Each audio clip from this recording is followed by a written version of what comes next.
Alrighty, it's Monday. Everybody has been fed. Esmeralda's been milked. The milk's put away. The dishes are washed. Now we're going to make some lotion. I've been running my little electric heater in here in my room to help warm things up because otherwise it's too cold and the lotion sets up too fast and I can't pour it. So here we go.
It's Wednesday.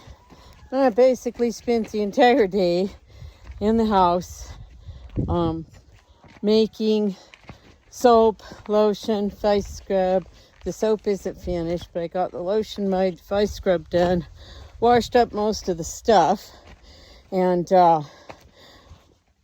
ran to the store and got some feed, and now it's time to do chores.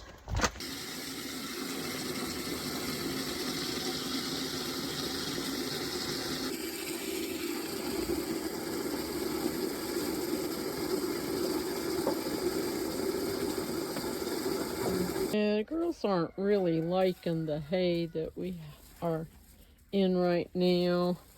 It's got a lot of real coarse stems in it and not so much fine leaf. And they're really picking through it. And they are dropping a fair amount on the ground in spite of having the hay feeders. But you got something on your face there, honey. What's you doing, Peace? Come here. Oh, come here, silly. Oh, you got it. Okay. Hi, baby. What's you doing? What baby girl. Yeah. You're a good girl. Yeah. You're a good girl. Yeah. I don't love how my iPhone doesn't zoom in real good.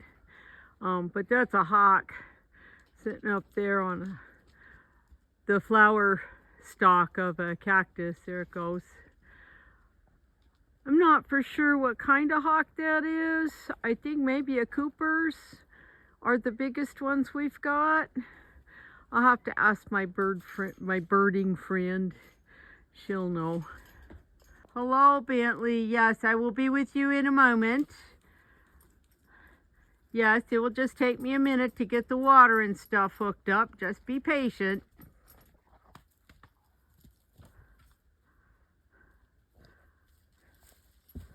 That's why I don't really like rope sorts of toys with Digger, because if you're next to him, that will leave a bruise. I don't normally give Bentley and Bashful their little snacks, some hay pellets and some grain, until after I feed the chickens and the cats and the dog. But Bentley's getting a little rambunctious up there, and I need to go in and do his water buckets and check his minerals. So I'm going to do that now, and that way he'll be occupied. Alrighty. Today's Wednesday and it's almost time to do chores. How many times do I say that in a week, right? Things have been okay. Not going as fast as I would like. Didn't get to everything I wanted to get to, but the other day I did finally finish the batch of oatmeal and lavender soap. It's in the freezer now, so that it will come out of its molds easier. The rounds are batches, is a batch of plain unscented shampoo bars, goat milk shampoo bars. Sorry. I don't know why I only ended up with 3 of the little molds that say shampoo bar on them, but I did, and apparently I haven't dialed this recipe in real well for the amount made, because we had extra. That's in the red silicone mold, which is not as big a bar as the clear plastic ones, but we'll figure those out later. I do need to order more molds. And then this is also a batch of, this will be lilac soap, goat milk soap. And I've been waiting for the last bits of milk to melt. When I make goat milk soap, there is no other, there's no water in it at all. The liquid is all milk, which I freeze. And then we put a little tiny bit of lye on a frozen lump of milk and let it melt and start dissolving the lye. And we do that all day long until all the lye and all the milk are mixed together. You can see we still got a couple little bits of milk. And one of the things I'm discovering, well, we aren't super cold. It is only getting up to mostly about 68, maybe 70. And the inside of my house is cold because I heat with wood. And unless it's snowing or something, I don't make a fire in the morning. I just get up and get dressed. And so my house is pretty chilly all day. And what I've discovered when I was pouring the shampoo bars was that my oils and fats had actually started to harden back up because they were cold. And so I may have to actually warm the fat back up a little bit before I pour the lye mix in, because that's why the tops of those bars are a little fugly, because the fats were too cold and thick when I put the milk and lye mix in. And so instead of having a nice, smooth, easy to blend liquid, we had kind of a thick paste. But it's okay. It looks just like it should. It will be just fine as far as the end product goes. It just was a little difficult to get a nice pour because it didn't really pour. I had to like shovel it into the molds and pack it down instead of being able to pour just a thick liquid. So, but I probably will not get back in and get this batch of soap poured until after milking this evening, because it is time to go do chores. Alrighty, check in with the girls. So Miss Bambi here is about 9 weeks pregnant, and as you can see, the two sides of her belly are not quite exactly the same. So her left side is lunch. That's where her rumen is where she's packing all that hay. And then her right side, they'll say that's the rugrats. That's where the kids are.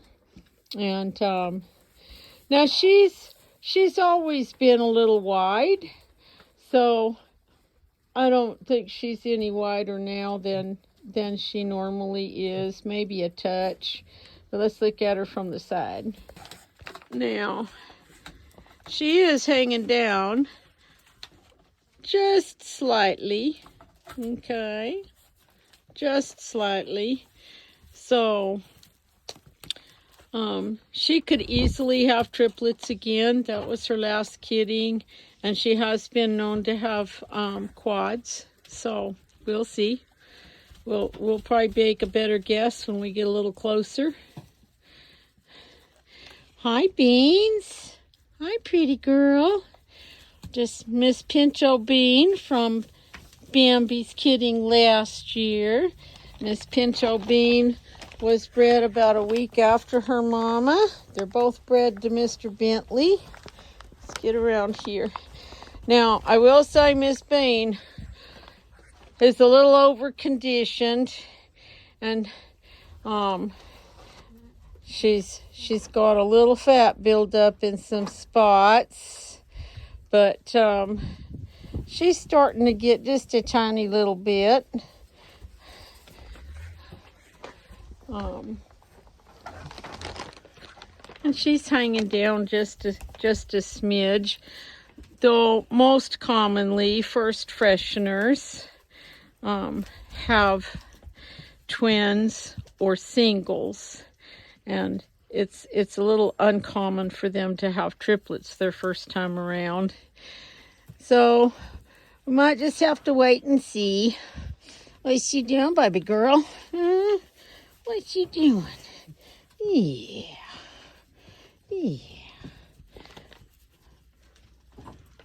And Miss Storm there trying to get out the gate instead of coming to eat because she is in heat.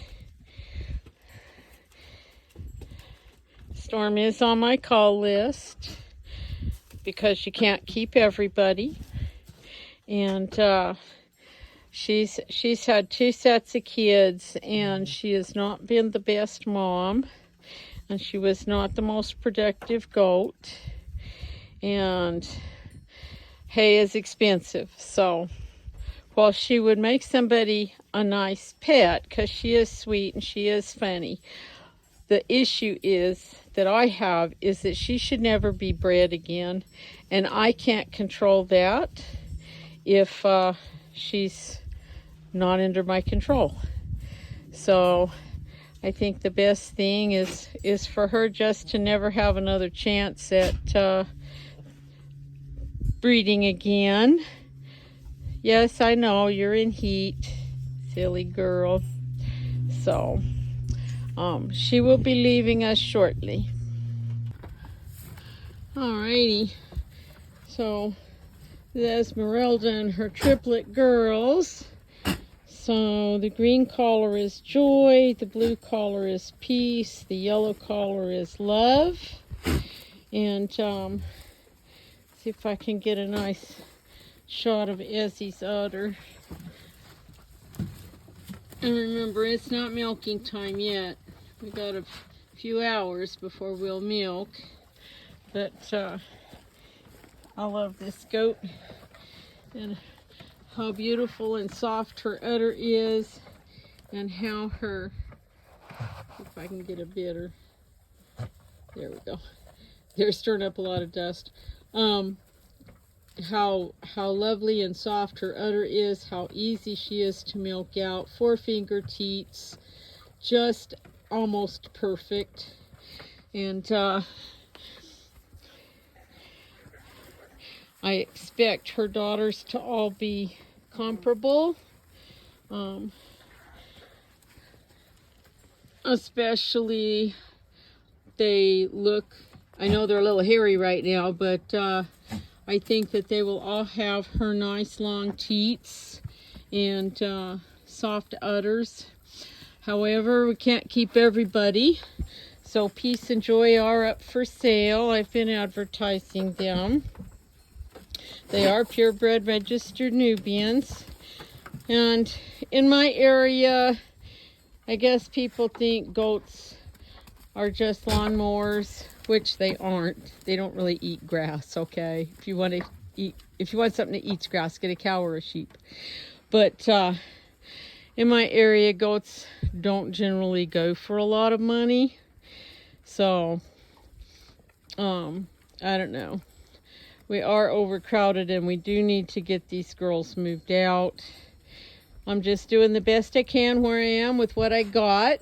When I bred Esmeralda, I didn't actually expect triplets. I figured she'd probably have twins. As a first freshener, she had twin bucklings. And a lot of times twins are one boy, one girl. So that's kind of what I was thinking we would end up with. The fact that we got 3 girls was just amazing to me. So the hay feeders have been working out really well. I had moved this one out from inside the shelter because I needed to work on the wall in there, and I haven't moved it back in just because that shelter's really small and we haven't had any rain in months, so there was no danger of having wet moldy hay or anything. So I will be putting it back up inside the shelter here pretty soon, but it doesn't look like we have any rain in our near forecast, so we'll be all right for a bit. You girls got water? Pretty good. Okay. Everybody laid today. Good job, girls. Good job. Boys. So, these boys, most of them should have gone in the freezer like a year ago. But here we are, because I just can't seem to get things done fast enough. In fact, I haven't even sorted them out and marked them what breeding group they came out of. These are my black copper Morans. And so that's another thing on the big, long, huge, humongous list of things to do is pick out the 1 or 2 I'm going to keep and pack the rest into the freezer. There's some obvious culls in here. Like, let's see. There's a boy with a really bad comb. I think it's that one right there. Yeah, see that big old wonky comb, and it's like split into 3 pieces at the back of his head, so he's going. There's another one that's got comb sprigs, little things sticking off the side of his comb that will go. I don't remember which one he is, but and then I know that somewhere in here there is one that has an extra toe. Excuse you. Yeah, you do not want to do that, dude. No, we don't jump at the hand that feeds you. Anyway, there's one that has an extra toe on one foot, and that's a genetic issue, so he will not stay as a breeder. So, you know, hours in a day. Alrighty. I got that lilac soap poured after I came in from milking. I think I'll probably pull the oatmeal and lavender out of the freezer and pop the shampoo bars in. And then the lilac soap will go in the freezer tomorrow. It just using these plastic stiff molds. If I freeze the soap, then usually I can just turn them upside down and just let them sit, and in a few minutes the soap just falls out of it, and I don't have to work real hard at getting it out of those molds. I do really like the silicone molds because they're flexible and they're easy to just, once the soap hardens up, I can just peel it right off the bars, but I only use those for certain things like my little samples and those smaller shampoo bars. So I would love to have my regular goat milk soap bar be a silicone mold, but I haven't been able to find any like that yet. And now it's time to wash the dishes and get ready to go take a shower and go to bed and do some more stuff tomorrow. So thanks for coming along with me. I just love to read your comments and hear about your place and watch your videos and things too. So thank you. Y'all have a great week.